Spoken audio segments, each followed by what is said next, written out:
Good morning, everybody. So quite a day, to say the least. Tons to go over, literally tons. So we'll begin in 1 second. Just let everybody start coming in so that I don't have to repeat, and we'll get going from there. But let's just let everybody funnel in real quickly, and then we can start. So got a lot of economic data that came out. On top of that, we also have to deal with what's going on with Evergrande, which I think is pretty pertinent, and we will address that as well.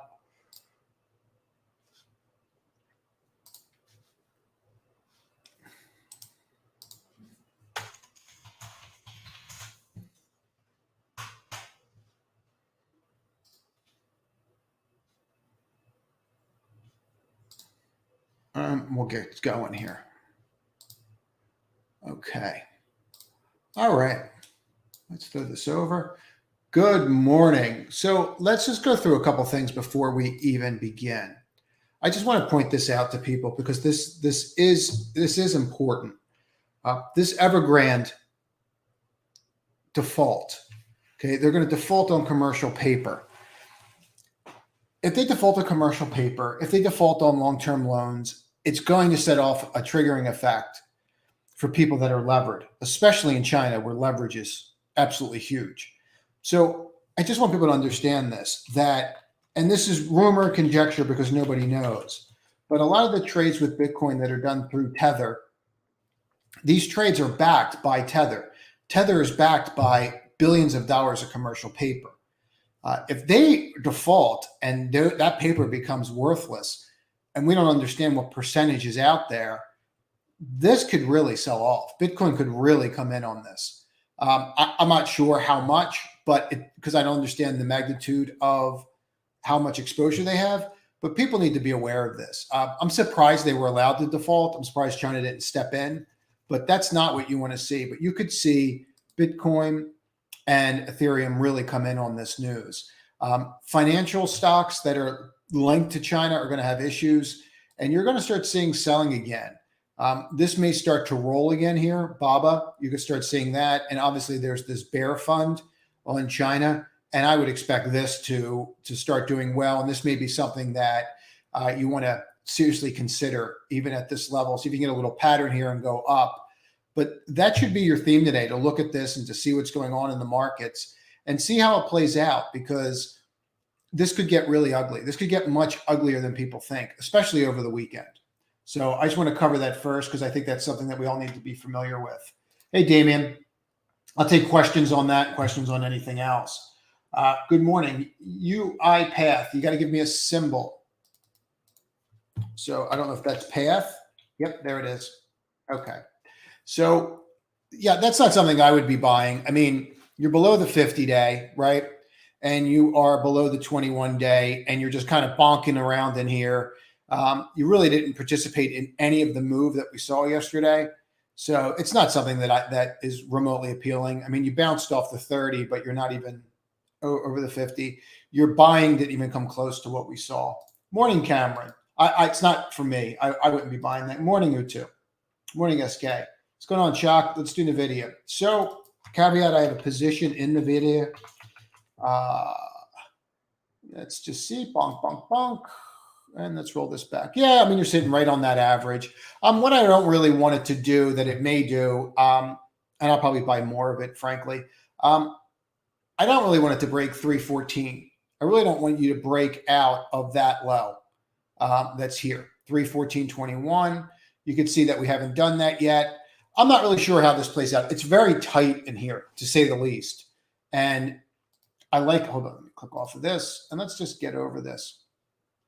So this also, these videos start at different times. So you may just want to subscribe to the channel so you're notified of it. See how that's kind of crossing? We've got to undo that. That's got to be undone. So, I think it will be, but you're just going to have to watch that a little bit. You took a little blip here just in general on the, and let's just look at this so we can see what's actually going on with the jobless claims numbers and see how they affected the market. Okay, and you can see 830 and where you were, and how from there we just kind of started trading down a little bit, but not much. And then the video is going to pull on that. Being down 1%, I'm not really overly concerned about it. Uh, I'm really not. So just something to consider. On some of these names, like the semiconductors names, I'd be using them as buying opportunities when they pull back, if they pull back at this point. I don't foresee us breaking this. I don't foresee, breaking through these support lines. You would need one heck of a CPI tomorrow morning. CPI is at 8:30 tomorrow morning, so you're going to have to watch how the market acts at the end of the day because it's going to be volatile. Let me just get a little coffee here.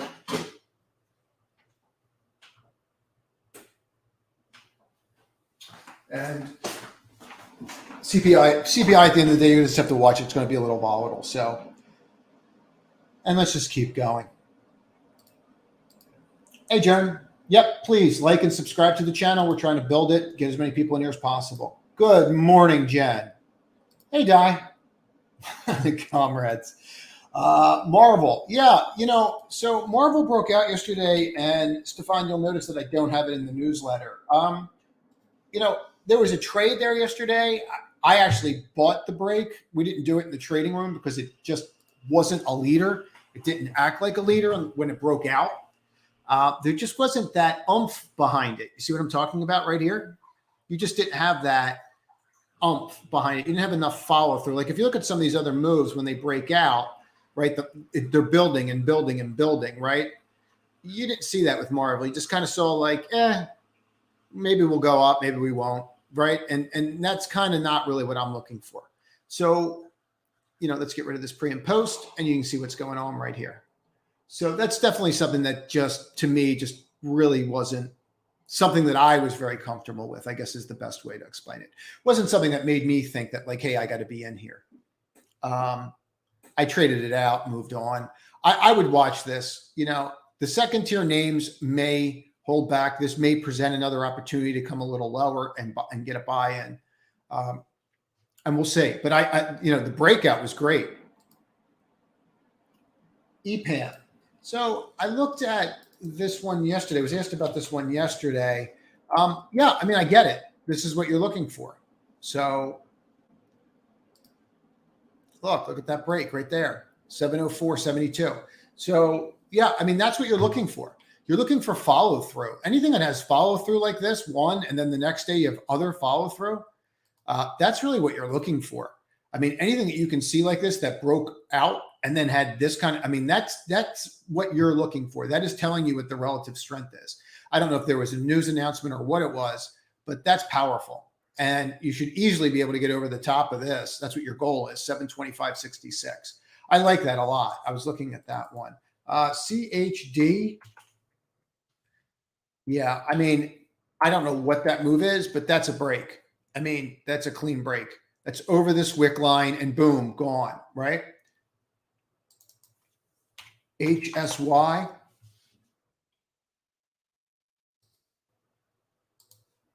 There's your level. Pretty clean. It's a value company, man. I know the company very well. Their foundation's just probably one of the best foundations ever. But I know the company very well, but it's a value play to me. So I buy this when it would break down. Could it break out here? Could people be wanting to buy chocolate? Sure. Could that happen? Absolutely. Something to consider. Not something I'm, really focused on or looking at right now. But that can move. Yeah, CVS looks like they're pulling out of a lot of the cities, right? Like they've had enough, or they're cutting back in the cities drastically. I can't really blame them, to be honest with you, considering what's going on. 95.68, and what you're seeing there is that's an issue. That's an issue. I'd watch that level. If you could break out, you may break out on that news. When you close underperforming stores, your cost lowers greatly. And this is just a cost-driven business model. So this could continue to run. That could continue to go.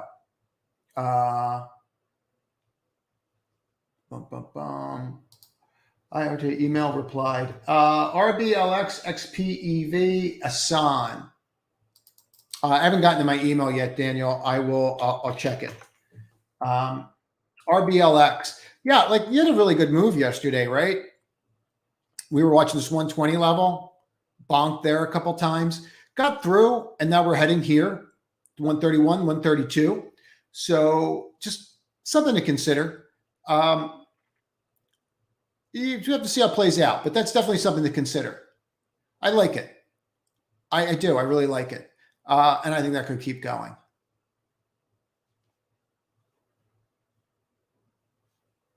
You got to watch that wedge line. I'm trying to figure out the right way to explain it.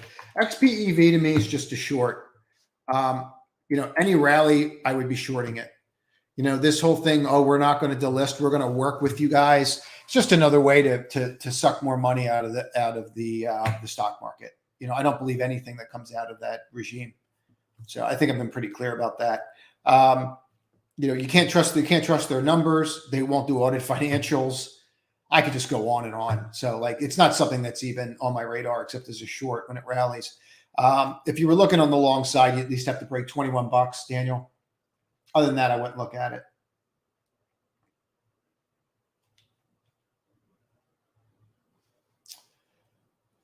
And Asan's the kind of stock that can actually move in this market. So watch this 80.74 level. You get through 80.74, which is exactly where you bonked yesterday. And that's really what you want to focus on, right? They're the names you want to focus on. So we'll see how it plays out. But that's not something that I would be, that's not something I would be running into until I broke this level. Yeah, I mean, these defaults, that's what I'm saying. Look, I don't state that I understand this completely, but it's an issue. Let me just grab the coffee got done.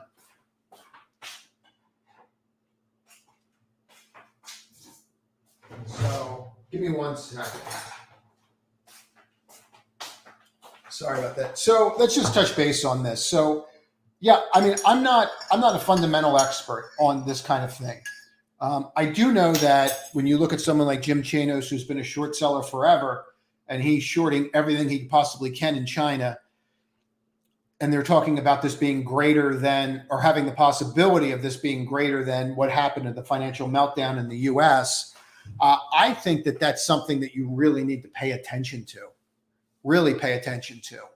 And we're going to have to see how that plays out. But I would definitely pay attention to that. So I'm definitely on the short side of that. NVIDIA we covered. SOXL, I like Utu. I'm just waiting, right? I really want to see how it acts on this level. Right now, you rejected that upper trend line, right? So let's just focus on that. So you're up here, and then you just didn't break. So now you're here, and you have this little hammer. RSI is still up, telling you that this is probably going to break, but we're going to have to see how it plays out. I'm not seeing anything that's, confirming that that's what's going to happen just yet.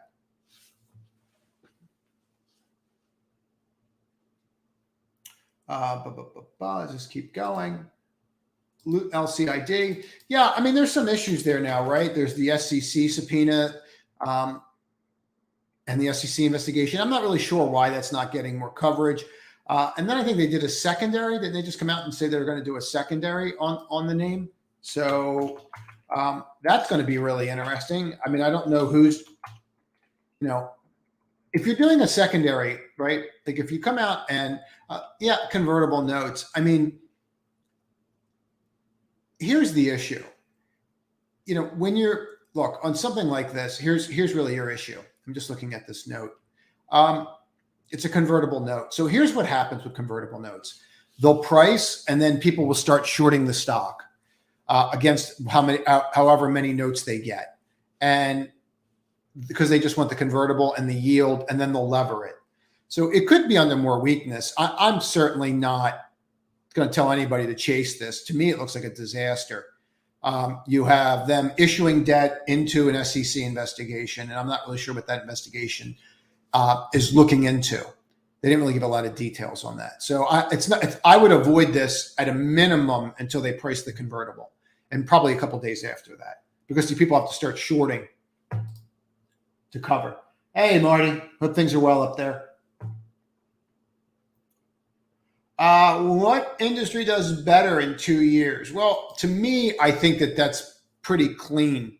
Um, they're different. They're completely different. But if you go on the thesis that Bitcoin is a hedge against inflation, and we have inflation, and this is pretty much the highest inflation we've had in 3 decades, right? It's really affecting families. It's affecting people's ability to even want to go get a job because they're just realizing how much gas costs and how much everything is. So they're just looking at the end of the day like this is silly. Pardon me. So that's the underlying issue. Okay.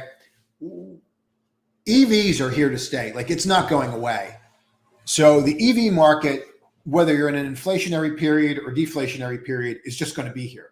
People are going to buy those cars. They like the idea of them. They're superior in a lot of ways to other cars. Gas cars are not going away, but the EV market's going to be on fire. So, Bitcoin could really come in a deflationary environment. I'm not so sure the same thing happens with EV companies. So, my bet would be towards EVs. Hey, Andres, Microsoft. So, software is not getting the same love as semiconductors. You bounced off here, right? Bounced right off that 50-day, and now you're wrestling here. So you have some issues. I'll just point this out really quickly on it so we can just kind of see where you're at. So you're kind of really still in like a no man's land. You have a long-term buy on it still, but you have some other things to focus on, like here, look. Okay, so if you go from here, draw this here, you're still above that line, right? So like, let's focus on that. Here's your trend.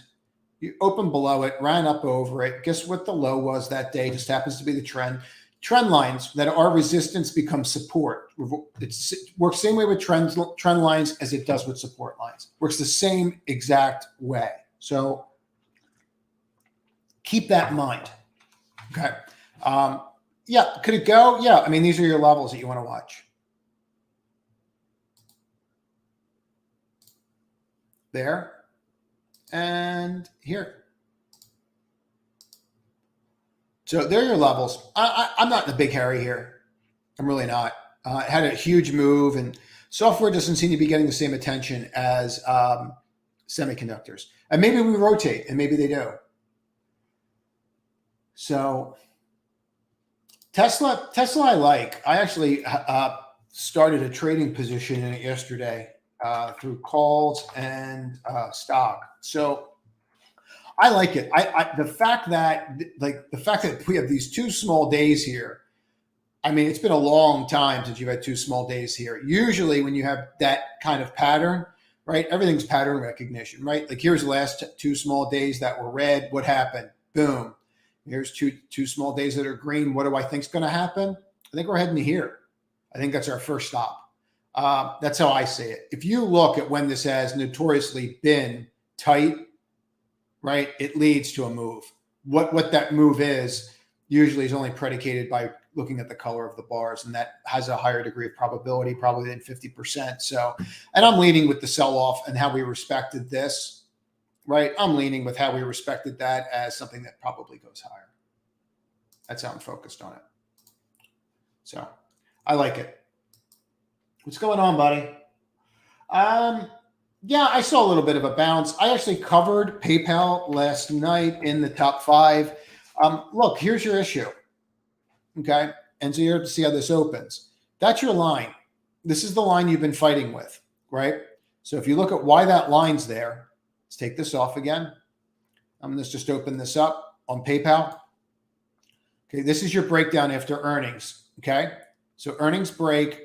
This is support. It breaks support. Support becomes what? Resistance. So you're going to have to watch that line and see how you act there, right? Because this is the point where you had ultimate buyers, right? That's why it stops there. You have somebody that's just essentially an ultimate buyer, right? Whether it's one person or several people, that was the point for that given day. You can see how they were still there buying that day. You can see how they gave up. Are they going to want to sell there now? Because they've been accumulating down here as well. Are they going to want to lower their average? We just don't know. So we have to see how we respond to that level because they're the ones that are in charge. That's why support and resistance lines work. That's what they really are telling you. So as far as Square to me is a much different play than PayPal. I actually think that with what happened with Jack leaving, we all refer to him as Jack as if we know him, but I think with Jack leaving, Twitter is the single greatest thing that's ever going to happen to Square. I really believe that, and I think we're going to see a tale of two cities with the two companies, frankly. If I was a long-term investor, I would be all over this. I think he really understands blockchain, and he's made comments about it that he thinks it's going to be the single greatest technology that he's going to work on in his lifetime. So I think it's very interesting. It's a very interesting statement from a guy like that. It's very plugged in. So I'd be focused on Square. Visa, MasterCard, they trade in tandem. Yeah, I mean, they broke out. You got above the 21. You're above the 8. You bounced right on what? Major support. Okay. I mean, these are value companies. They trade like value stocks, right? That's how they're going to trade. You buy them when they are completely broken down, and then you just see, you have to be willing to hold them. Same thing, major support. Out of those for growth, the one I like the most is Square. Hey, Brandon. So I kind of feel like that whole space is played out. This was your breakout. You failed miserably. You failed, right? So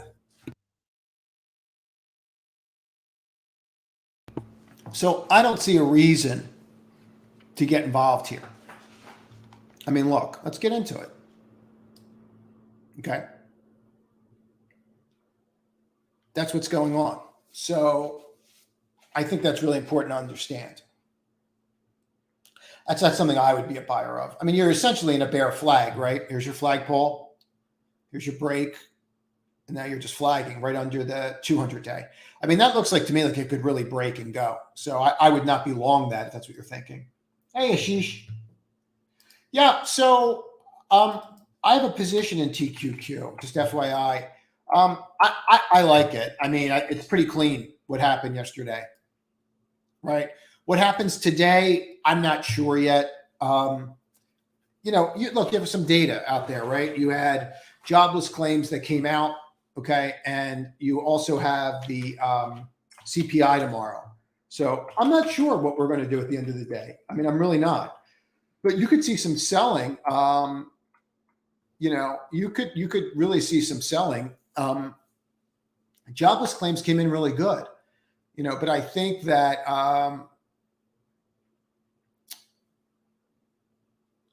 I think you're starting to see something there with the claims numbers.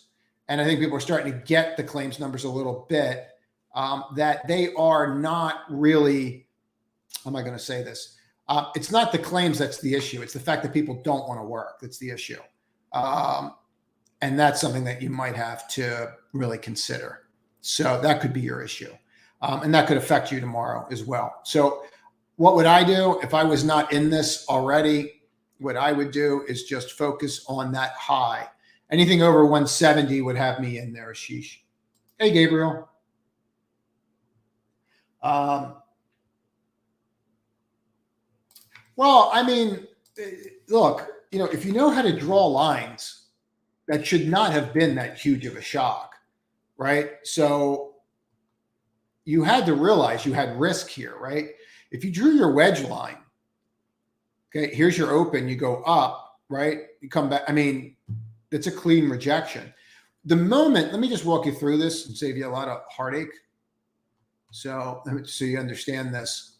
So this is a very easy trade to learn, and people should probably learn this. So here you are, and it's breaking out. Everybody's getting all giddy, right? You know that wedge line's there. See that open? Okay. The minute you break that open, all those people are out, right? And then you can see how it acts there. That was it. That was your signal to get out of the trade. Okay. So the opening price was your signal, which looks like it was 59.29. All right. So that's how you would look at trades like that. If you're on a resistance point, you have to understand these levels are resistance points. They're not breakout points. They're resistance points. If you get through it, you broke out through a resistance point, right? You did not. You reversed. And that is ugly. That is like you have a bearish engulfing right on the top here with these two wicks. So it's not something I would be going near until it sorts itself out. That really doesn't have anything to do with the overall market to me. That has to do with you have sellers up here that are willing to sell at that level. I mean, that's really what it's telling you. It's telling you that these sellers are right here. Zim is not an indicator of what the market's doing, not remotely. You would look at something like, semiconductors or industrials to get a sense of what the market's going to do. I think the participation's way down, and I think people have, you had millions of people that were applying for jobless claims because of what? Right? You had millions of people that were applying for jobless claims because you had a situation where, you had a situation where they were getting, I think, $800 a week on top of the other money. I don't know what the number was, but $600 a week, $300 a week on top of what you're getting. People were making $100,000 sitting at home. Everyone and their sister is going to apply for that. The issue that they're running into is they're not going back into the economy. Those people are not going back into the economy, as we saw last Friday. And that's the issue with that number. So I think it's great that people are not getting jobless claims, but we have to watch that. I think they're all toast. I mean, I really do. I think that this, I really, I'm going to find the Chanos piece. I have it and see if I think it's public, and just review it with some people. I'll probably do it in the trading room today. If I have the time, people are not grasping how bad this could be. They're just not getting it. If you can't issue commercial paper, the real problem in 2008 was that if you can't issue commercial paper, a lot of these companies, that's how they run their businesses. Like General Electric couldn't meet payroll without commercial paper. So people are not really understanding the ramifications there and how bad it could be. RH, so I think they're all shorts, all of them, for a myriad of reasons. So RH, it does what it does, right? You had earnings, and now you exploded to the upside. Is this something that I'm going to go near today? No. If people, why this could work today, right? That's kind of interesting, right? Look where you stopped. Let's get rid of this. So what you have to think about is this. You have to think about, if I was long this, would I use this as an opportunity to get out? And the answer is yes. So you might have a situation like this, okay, where let's just show you this. Okay, where you gap up, sell down all day, and then reverse. You may get a situation like that. So it's definitely worth paying attention to. Sometimes it hits high, sometimes it doesn't. I'm not saying not to play it. What I'm saying is that you're buying the stock that's up 10% in a weak market. I would wait and see how the market acts. To me, it's not that clean. So I would wait and see. And you're just kind of rejecting right around the 200 and the 50. You might want to see how that plays out before you just jump in there. I would be on the other side of that. I'd be shorting that, and then just try to cover it quickly. I think that's where the money might be made today. Hey, good morning, Rob. I was looking at that yesterday. I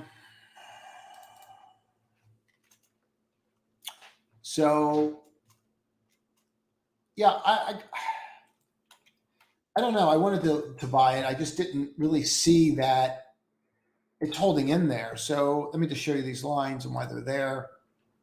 So, this is that downward trend line, and you're at this cross. I don't like these. They concern me. And then there you are, and then you broke today.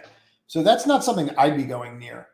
Anything that's going to hit a lower low, look, give you a real quick rule of thumb. Anything that's hitting a lower low from yesterday, you're probably going to want to avoid. And that includes even big names like NVIDIA. If NVIDIA breaks that 314 level, realistically, it's probably going to 309 again and testing there. So you just have to keep that in mind. Like, that's not a ringing endorsement what you see this morning, unless it doesn't open there and it opens in this range. But if it opens down here, then I need it to open and then I need it to close over this bar today. I'm not saying it can't happen. It's just not something that I would be doing. So in regards to Marvel, we did cover it. I'll cover it again real quick, Rob. So you broke out, but then you pulled right back. So I would be careful. When I have a doji up here, it means I could be getting a little tired, right? Wicks or what? Price rejection. So we don't like that. AMD. Yeah, I mean, I looked at AMD. It is what it is. It's not something I'm crazy about here. I just don't see it. I see more pain off that rising wedge. Doesn't mean that I'm right? But I'm still not above the 21-day. It's kind of weak, Look, you're seeing a shift into names like Lam Research, and I mean, look, you're seeing a shift in semiconductors, right? You're starting to see the equipment makers take center stage. That and specialty companies, which AMD is. I mean, they're more of a processing company, but you get what I'm getting at. I mean, I see effects on the market in crypto. Crypto's down. What? Bitcoin's down 2%. I forget what Ethereum was down. I can just look over here and probably find it. Ethereum's down 3%. I don't know that that's not because of what's going on in China. I have no way of knowing why that's actually down. And you are seeing signs of people positioning themselves for this. This is the 3x ETF market. You're starting to see people buy this morning. So I'm not so sure that I could say that there's no signs that this is affecting the market. So good morning, Raina. No, some people do that all the time. So it depends. First you have to decide if you're going to use simple or EMAs, right? That's up to you. It doesn't really matter. What matters is what you find most useful, right? So it's like any tool. It depends on whose hands it's in. So I don't really have a problem with that statement. I mean, some people do that. They will not buy a stock unless it's not above the 8-day. I'm not one of those people. So I want to be buying before the 8-day, and then I want people that are waiting for the 8-day to buy and push my position up. So I focus more on pattern recognition and where I might get, an edge. I'm constantly looking for an edge. And if everybody's waiting for the 8-day, then I have no edge over the other people. I mean, it's just kind of how my brain works. Is it something you could use? Sure. There's people that won't buy anything over the 5 or the 3-day, unless it's over the 5 or the 3-day. So something to think about. But yeah, you could absolutely use that as a strategy. Yeah, I mean, that whole space is trading as a commodity, and people need to understand that.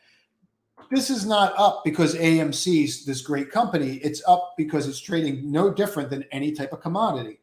Same thing with this, right? That's one of the reasons why I was telling people yesterday, when it gets to this line, 159, you might want to buy it. And, if you really look at this, right, I did it in that top 5 video last night. I mean, look at the low. It was off by $1.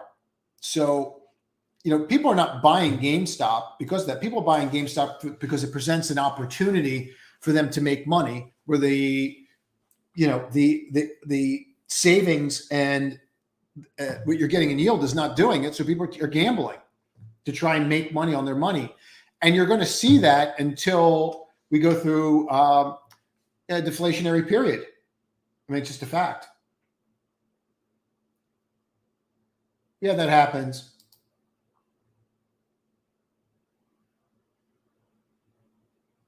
Would I side park my Bitcoin and Ethereum into Tether? No, I would run from Tether. Yeah, please hit the like button. Trying to get in front of as many people as possible. Thank you. More people in here, the more ideas. Got your late job number. The jobs number is the jobs number. I mean, the issue, look, here's the issue with the jobs number. Okay, and just so we're talking about this, if you have less claims, the market's better. If the market's better, then what should we be doing? We should be, deflating. How are we going to deflate? Through tapering. Okay, that's going to make assets come down. So theoretically, it's not great for the market, even though it's better for the economy. My issue and what I'll state is this: you need to really focus on, are they getting jobs? Are those people getting jobs? And the answer is no, they are not getting jobs. And that's something that you really need to focus on. So, I don't view it as, I view it as a number that you have to look at that I will view as good. You need to look at the participation rate of people in the U.S. right now. I also think the jobs number is not, because it can't. I think the jobs number, and it might change in January. I don't know how they're counting the gig economy. Like, I don't know how they're counting the person that works at Fiverr that hasn't claimed income yet. Do you know what I'm saying? So, like, I don't know how they're counting that, because a lot of people went out on their own after this.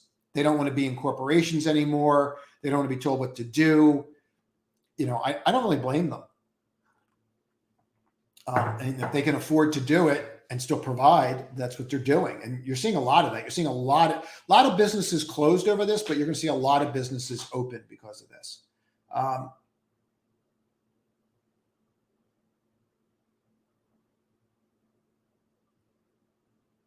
Hey, good morning, No.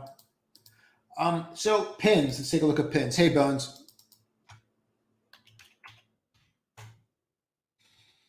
So in regards to this, and let's just clean this all up. Let's get rid of all these indicators. So, I mean, there's your levels. I don't see it. I mean, you're bottom fishing, right?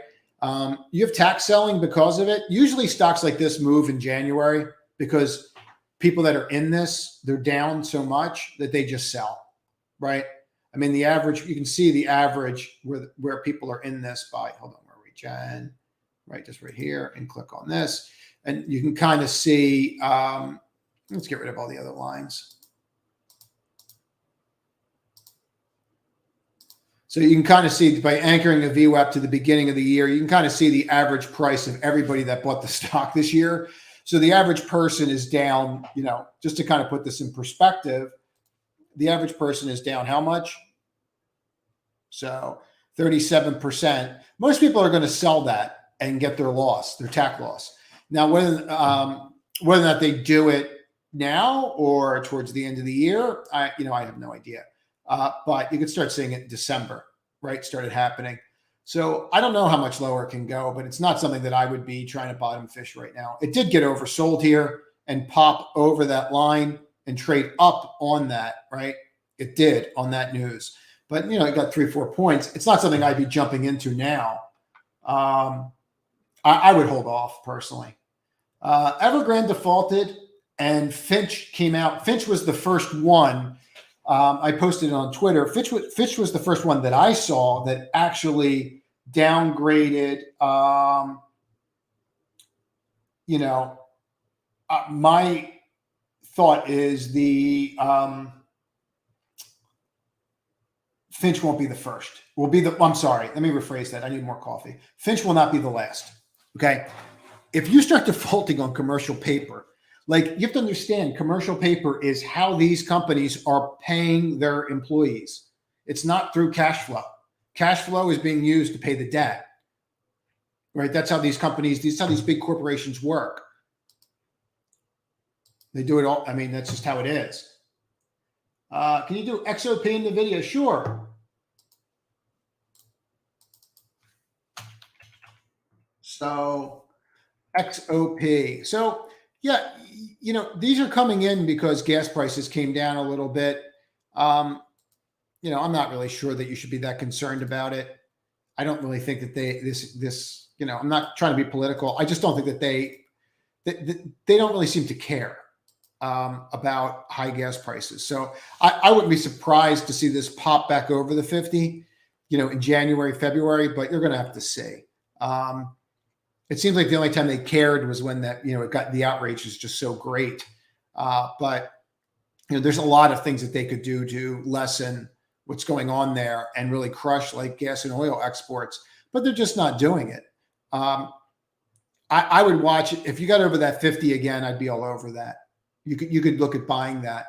NVIDIA, I did look. I like NVIDIA. You have a wedge right here. You just have to watch the wedge, and you kind of have to watch how you are riding this 21 day. And you really just like understand that if you break the 21 day and you break this low of 314, you're probably going back to that 309 level. And if 309 breaks, you're probably going back to that 301. So just keep that in mind. Okay. There's a bunch of levels in there for support. So you have to see where it bounces. And for the most, and supervisory formation was highest ever last year. Yeah, I mean, I get that. I understand that. I mean, I get it. I have people that used to work, that worked on the street, that went out on their own, friends that actually worked at newspapers that don't work at newspapers anymore, started their own. That is not, you're not going to get that in the jobs number. So you're going to have these people that want to be independent, that don't want to be tied to corporations and the tax structure. There's a whole litany of reasons, and they want to live in a different city now. It really ties into, go look at what CVS did today. People are closing stores that where the population is leaving. So, there's a reason for that. And I think it's because people are looking, going, you know what, do I really want to live in New York? I love New York, don't get me wrong, but I think you're seeing a lot of that. And those people that are starting those new jobs are like, you know what, I can go live in Thailand. I don't need to live here. I just need to change make sure that my time zone works. What do I think it's going to be? I think we don't have enough information. I think that the fact that the Chinese government is not going to give us the information. I mean, I think it's very clear. Look, they're threatening to delist companies that meet SEC guidelines that every other company has to follow, right? There's a reason why I keep bringing that up. It's important. If you think it's not important, go look at Luckin Coffee. It was a $100 stock that went to zero. So, it was going to be the new Starbucks over there, right? And then the whole thing was a fraud. If you think it's coincidence that all this is going on and the CFO of Baba just resigned, just start connecting the dots. There's a reason why they got rid of that CFO. Okay, there's something coming there. They didn't just get rid of him. They appointed somebody, and he was probably told to. So I think you have to really be very careful with what's going on over there. And until you understand that there is literally billions and billions of dollars, I'll get the exact number of commercial paper, but there are billions of dollars of commercial paper and loans that are out there, and it's tied to Tether, and they buy their own paper, and the real estate companies, and it's all tied together. It really could be. Jim Chanos published a paper. I have it. I want to make sure it's public. But if you really look at this, it could be worse than R08, frankly. So that's it, everybody. I got to jump here. So everybody have a good day. Trade sharp.